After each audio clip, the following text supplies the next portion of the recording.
President Akufo-Addo is speaking. We will listen to him briefly, and then we return. Kofi Abuchi is on the line. Also, Pemka is on the line. Vice President, Second Lady, our dynamic Samira, President Kufuor, Chairman, General Secretary, Chairman of the Council of Elders, Majority Leader in Parliament, members of the National Council, officials of the New Patriotic Party, officials of the Electoral Commission. I thank Almighty God for the honor done me today by you, members of the National Council of the New Patriotic Party, acclaiming me as the presidential candidate of the party for the 7th December 2020 general elections. I shall, with God's help, do everything in my power to justify your decision and lead this most deserving party to another victory in December.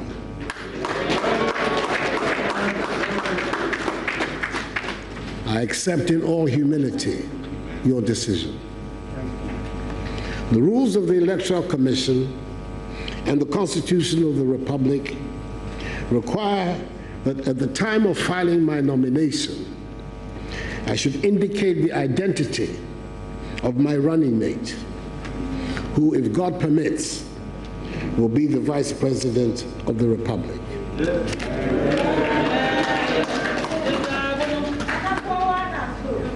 The Constitution of our party provides in Article 13(3) that the Vice Presidential candidate shall be selected upon the nomination of the presidential candidate in consultation with the National Council. So today, I have the great honor to put into consultation with you, the members of the National Council, my choice of running mate for the 4th time, the excellent, hard-working Vice President.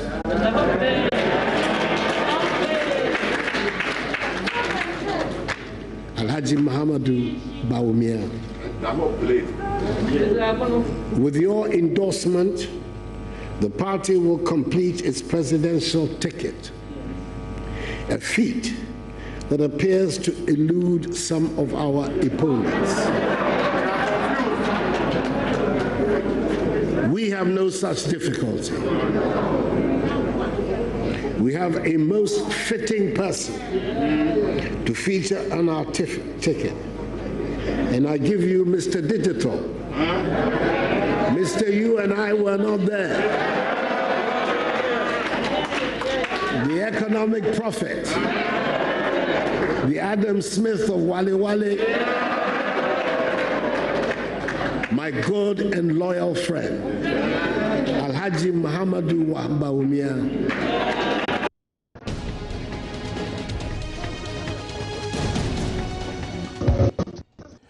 Right, so His Excellency the President, Nana Addo Dankwa Akufo-Addo, there having been acclaimed by the highest decision-making body of the party to be the party's flag bearer for the 2020 elections in December. And he has accordingly repeated that he has Vice President Dr. Mahmoud Bawumia as his vice presidential candidate, so to speak.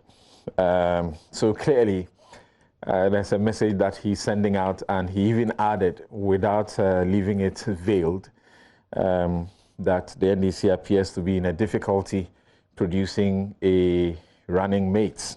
Let's see how that goes. Yes, Koku, what do you make of this? To be expected. Right. We in the season for these things. And it was the politician and the president that was talking relative to, you know, getting his partisans agitated. I mean, that's excited and motivated and mobilized. So it's routine. Okay. Yeah. So the straight question to you is, what's going on? You can't seem to produce a running mate. No, that's not true. Our flag bearer, President Mahama, has said that he knows his running mate. We're following a timetable. Remember that our campaign team is yet to be put out. He will make that announcement soon, and then he will announce the running mate. He is giving timelines. He said by end of this month. I mean, when Nana Addo Dankwa Akufo-Addo, he was then as flag bearer, he named his running mate on the 14th of August.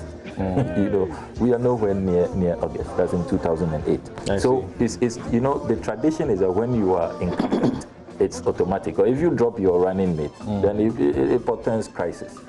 Like you saw the situation with Accra, it means something is wrong. You know, so it's always a smooth transition. You know, if you look at the case of Aliu Mahama, the case of Atamil's John Dramani Mahama as vice president. So I think that also this job is quite misplaced. And something different you can observe with this particular organization, contrary to what happened at some of the places for the primaries, is that you see that people are in their face masks, and some actually have a double protection. They have the face mask and then they have a face shield as well. A few of them have only a face shield. And as the doctors, and including a very good friend of mine, a doctor who just sent me some advice whilst we're on this show from the Akufo-Addo Teaching Hospital, is that the face shield is not the best of protection, so to speak, particularly where when you are in an inner place like this, you need the face mask rather. But if you want, you have this as a double protection because we are not in an open space. So for those of them who are there and dancing to music and have only a face shield, that may not be the best protection in the COVID times. Okay, now let's return to our issue, and let me get Kwenka. Hello. Put your hands together, ladies and gentlemen. Hello, Kwenka. Okay. Yes. Thank you. Dinabochi is still on. So maybe we have you briefly on this issue of the acclamation that is done. It's routine. It's a ritual that ought to be done. It actually ought to have been done in a different circumstance, but because of the COVID, we understand they have allowed for the highest decision-making body in a certain way to take the powers to acclaim the president, rather than having, it would have normally been done last Saturday when the primaries were going all across the country. Then people would have actually indicated their preference for him by way of acclamation.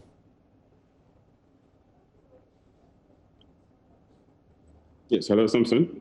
Yes, I can hear you clearly. Is there a question to that? Yeah, so because of COVID, it's okay to sort of, as it were, abridge the constitutional provision and go ahead and let a few people do what, a crowd ought to do. Well, I haven't read the Constitution, so I can't really pretend to know, but it's entirely dependent on whether the Constitution allows this, whether the Constitution allows this in emergency times.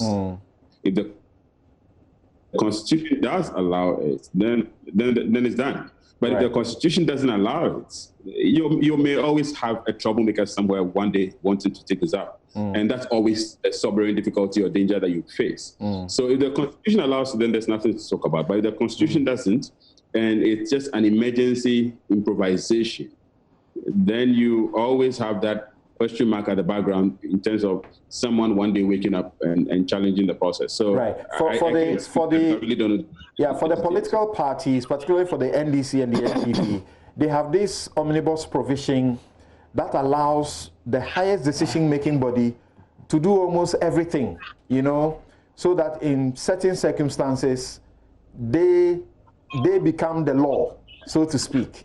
So they do whatever it's necessary to be done. Right.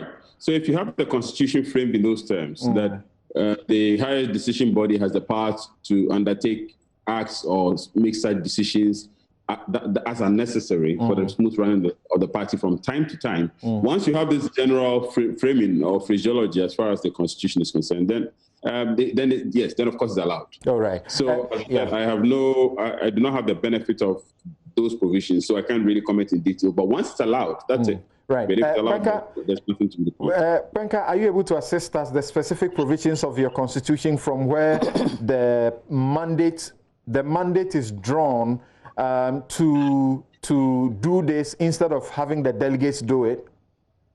Okay, let's hear Vice President first. John Ajekum Kufuor, the First Lady, Mrs. Rebecca Akufo-Addo, Second Lady, my dear Samira Bawumia, members of the National Council, members of the Council of State, Chief of Staff, Senior Minister, Ministers of State, Members of Parliament, Chairman and members of the Council of Elders, national, regional, constituency, and polling station executives who may be listening, rank and file of the Kukrudu family, members of the media, fellow Ghanaians, ladies and gentlemen, Salamu Alaikum.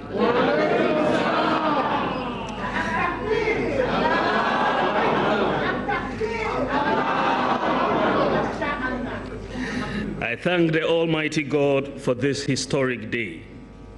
I want to express my profound gratitude and appreciation to His Excellency the President, Nana Addo Dankwa Akufo-Addo, for the honor of reaching out again to select me for the 4th time to serve as his running mate.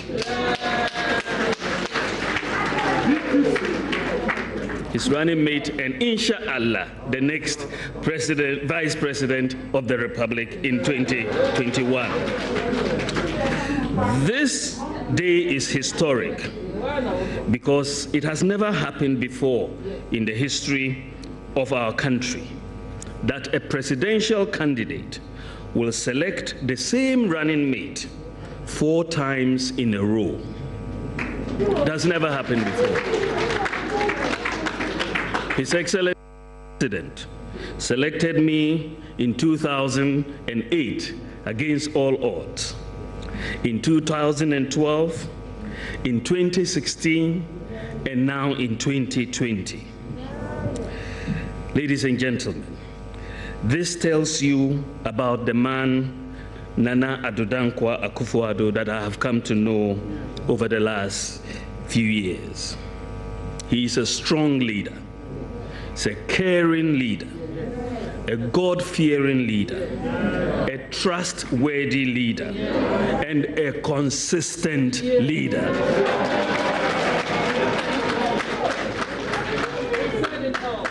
He could have dropped me in 2012, and he could have dropped me in 2016, but he stuck with me. And I am so honored that he did, and I am eternally grateful. Mr. President, I'll never take the trust and loyalty you have reposed in me for granted, and I'll continue to do everything in my capacity to support you in the execution of your mandate as President. Sir,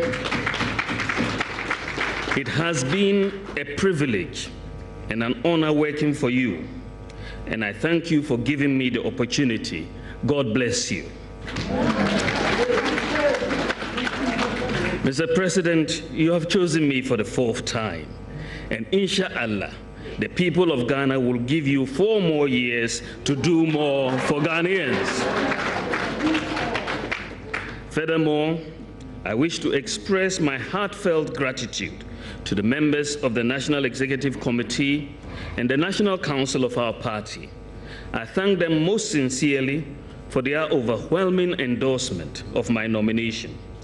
What can I say more in appreciation to all members and sympathizers of the New Patriotic Party, from polling station through constituency to regional and national level. You have loved me, you've cared for me, you've appreciated me, and I say God bless you all. I stand here today because of the sacrifices of my family, my parents, the love of my dear wife Samira, my children, my brothers and sisters, my departed dear friend Kwabena Boydu, and my entire family. I thank you all very much. As a believer in and practitioner of the liberal democratic values and principles of the Dankwa Dombo Buzia tradition, like all of you here, I have been inspired throughout my life by the thinking and deeds, sacrifices and accomplishments of such great political icons of our country and party, such as Dr. J.B. Dankwa, Chief S.D. Dombo, Edward Akufo-Addo, William Oforiatta, Alhaji Yakubu Tali Tolona, Upechibi Lampe, Professor K. Buzia, Jato Kalio, Naba Ifa Kabo, Alhaji Aliu Mahama, C.K. Tedam, S.G. Anto, Alberta Jude Boahing, Araram Ponsa, J.B. Darocha, Hawa Yakubu, Gladys Asma, J.H. Mensah, and our own gentle giant, the great J.A. Kufuor.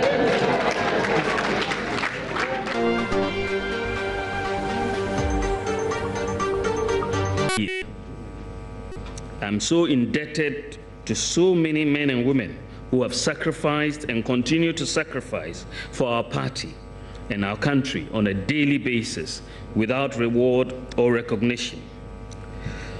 Mr. Chairman, it is our collective responsibility as members of the great Kukurudu family and as Ghanaians to ensure that the sacrifices of these great men and women have not been in vain. I'm therefore acutely aware of the sacred responsibility that has once again been entrusted in me by the President, Nana Addo Dankwa Akufo-Addo, and our great party. It is a responsibility I will execute with utmost integrity, respect for our elders, members of our party, and members of other political parties. Mr. Chairman, I associate myself with the view of my boss, President Nana Addo Dankwa Akufo-Addo, that politics is a call to service. It is about serving your country and delivering concrete results that improve on the welfare of your fellow citizens, without selfishness, dedication, honesty, transparency, and with the utmost integrity. I believe that an opportunity to serve Ghana is an opportunity and a privilege to serve all Ghana, regardless of ethnicity, gender, religion, education, income, and so on. It is in this context, ladies and gentlemen, that the policies of the new patriotic party, as implemented under the leadership of Nana Addo Dankwa Akufo-Addo, should be analyzed. We have delivered and are delivering on at least 78% of the promises we made to the people of Ghana and across the spectrum of economic and social policies. We have not only delivered on our promises, we have performed much better than the incompetent alternative. Much, much better. They say we have short memories, but I don't think you can say that about the elephant.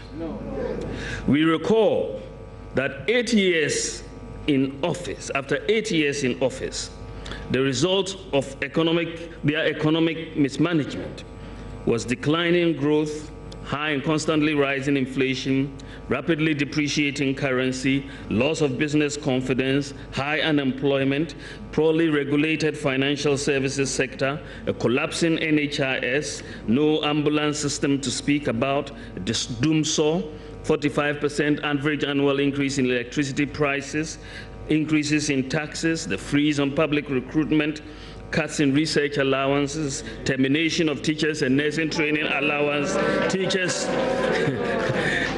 arrears paid only 3 months after working for many years, corrupt practices associated with acquisition of passports, driver's licenses, and so on. Finally, they ended up with the IMF for a bailout.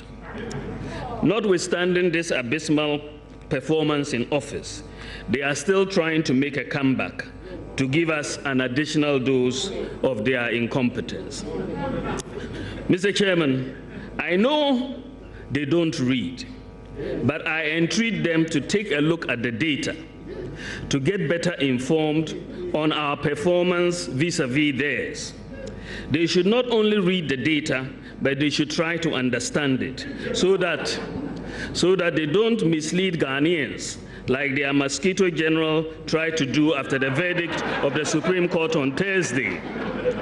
If they study the data, they would realize that for our first term in office, we have not just performed better, but we have performed overwhelmingly better across the board. Mr. Chairman, any claim to better management of the economy must ultimately reflect in the lives of the people.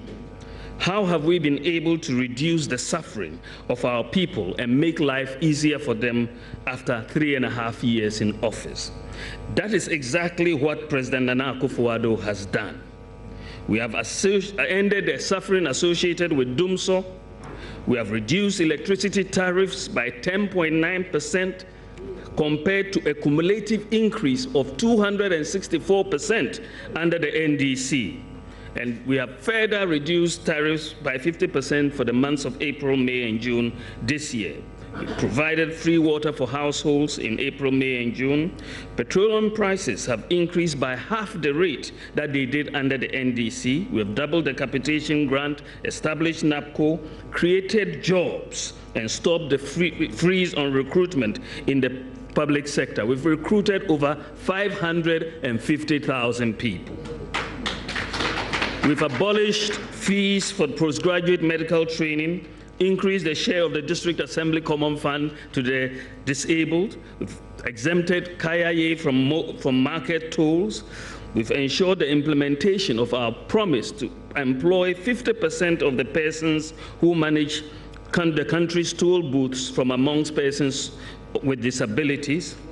We've restored the teacher training allowance, restored the nursing training allowance, restored the book and research allowance. We are paying professional allowances to teachers. The 3-month arrears policy, salary arrears policy for teachers has been abolished. We are absorbing the cost of BEC and WACSI exam registrations. We've sent 40 students from our Zongo and inner city communities on scholarship to Cuba to study medicine. We've abolished 15 taxes, including taxes on financial services, real estate, airline, and so on. We've reduced import duties by 50% generally and 30% on cars. We've made it easier through digitization to apply for a passport, to apply for a driver's license, to obtain your pension when you retire, to buy electricity through the ECG app. We've made it easier to apply for scholarships. We've made it easier to send money and receive money from people through mobile money interoperability. We've made it easier to renew your NHIS membership, to register a business, and we have reduced the corruption associated with obtaining services from the public service. We've saved the NHIS from collapse. We are providing 600 million Ghana cedis to small businesses. We've made seeds and fertilizers and extension services available to farmers. Whilst reducing inflation and reducing interest rates, we've halved the depreciation of the cedi. We've paid allowances to UN personnel, increase from military and police from $31 to $35, and we have spent over 15 billion Ghana cedis to save the deposits of the people whose banks were collapsing. 15 billion Ghana cedis. Last but not the least, we have implemented the free SHS policy that they said we couldn't do. Mr. Chairman, we have been able to do all this because under the visionary and strong leadership of the President, we have managed the economy much better.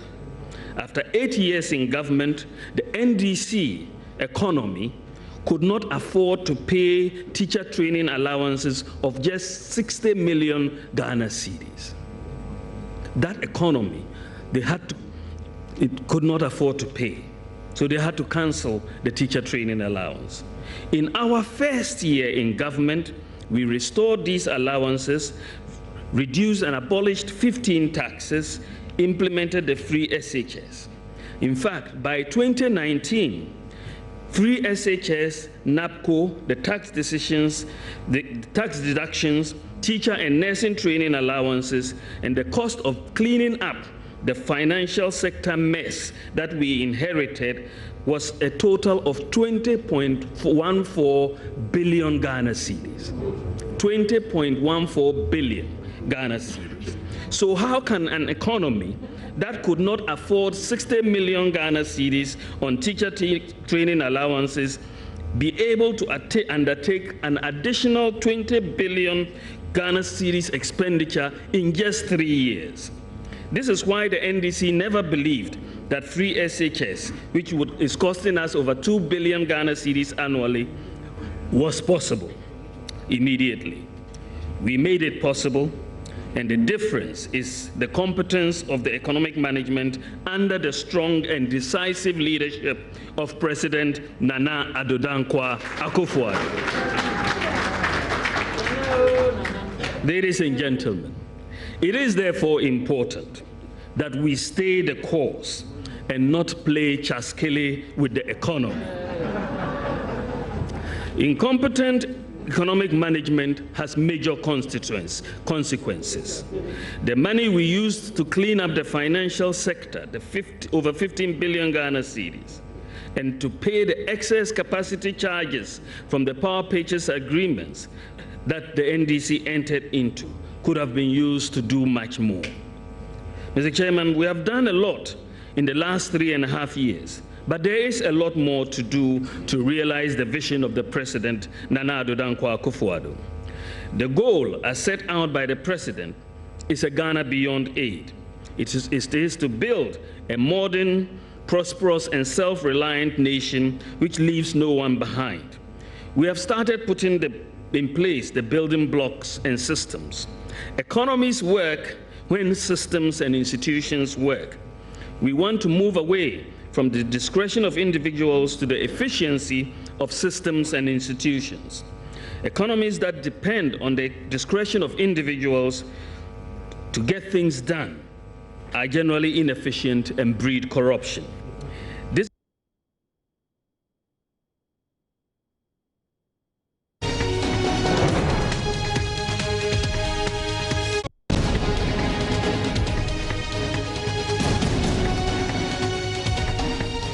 Taking such an interest in digitization?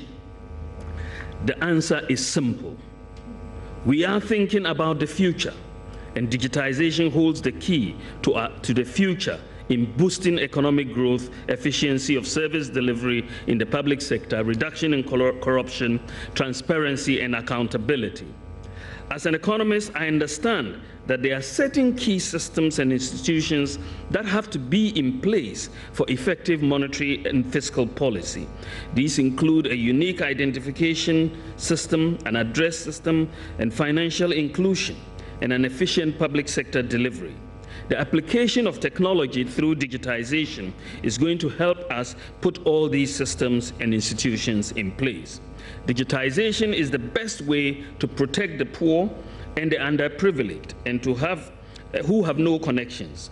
With digitization, I can renew my NHIS membership on my mobile phone or apply for my passport online. I don't have to know anybody. With digitization, government revenues will increase several-fold. You will not have to pay a bribe to get a driver's license or a birth certificate. The implications of digitization for the economy are phenomenal.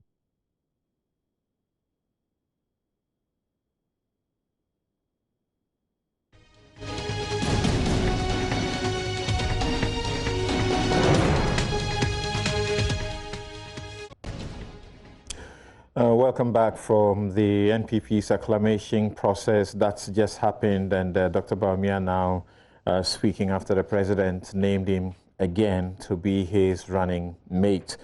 JoyNews will continue to bring you everything else that is happening and has happened on the NPP's acclamation grounds at the Lisa Hotel, Swiss Spirit at Lisa Hotel. let's get back to the studio here and try and finish up the discussion that we are having.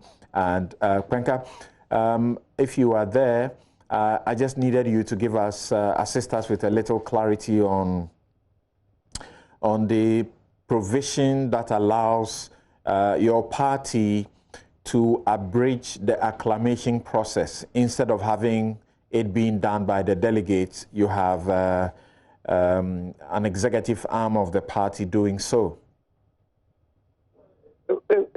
Let me be very clear and emphatic that when you go through the Constitution, you are not simplicity going to see a provision that says that National Council should go ahead and do what has been done now, if that is what you are looking for. But the thing is that the National Council is a representative body of the party across the country, the length and breadth of the country. And you know, we are running a representative democracy. For example, each of the regions is represented at National Council by the regional chairman and then a regional rep who is elected by the party at that level to represent that region. So if you like, all the regions are represented proportionally in this meeting. And these representatives who represent the people on the ground have their mandate to take decisions on their behalf, as Parliament has the mandate of the people of Ghana to take decisions on behalf of the various constituencies. So National Council, which is representative of the various party structures across the country from the grassroots level to the highest, has the power and mandate of the people to act for and on behalf of the party. It is the highest decision-making body. So to that extent, it has the power to act the way they are acting now. All right. But why is it that the president and his handlers, so far, people have been asking that when he's in public, they want to see him in face mask because he must be the first point of example. You find that he may have it, but he puts it down before he speaks. I saw him wearing it just right now. And he was wearing it. And the vice president too was not wearing it whilst he took the podium to speak. I think they were wearing it. It was just when he was going to speak that he took it off, but they were both wearing it. I saw both the president and the vice wearing it. The law does not make exemption for that, does it?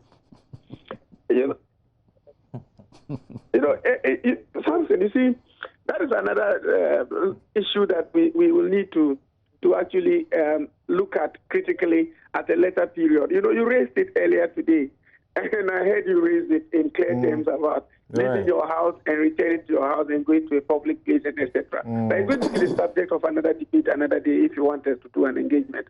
But what I'm saying is that basically the direct answer to your question you asked earlier is that the National Council has the power to all right, and on that note, let me give this education coming from Dr. Oheniba Owusu-Danso, who is the CEO of the Komfo-Anokye Teaching Hospital. His advice is that never think that the face shield is supposed to be a replacement for the face mask. You need the face mask, more importantly, where social distancing is not sufficient enough and you are in an enclosed place like we are. And so let's pay attention to that, because even in some situations, as he advises, they add the face shield to the face mask. But if you are in an open place, not enclosed like we are, and the social distancing is sufficient enough, then you may use the face shield, because the law actually says you use a face mask, you use a face shield, or you use a face covering. But the most important thing for all of us to note is that you need to protect yourself and protect others by protecting yourself. Let's not forget to keep to all of these. Right, so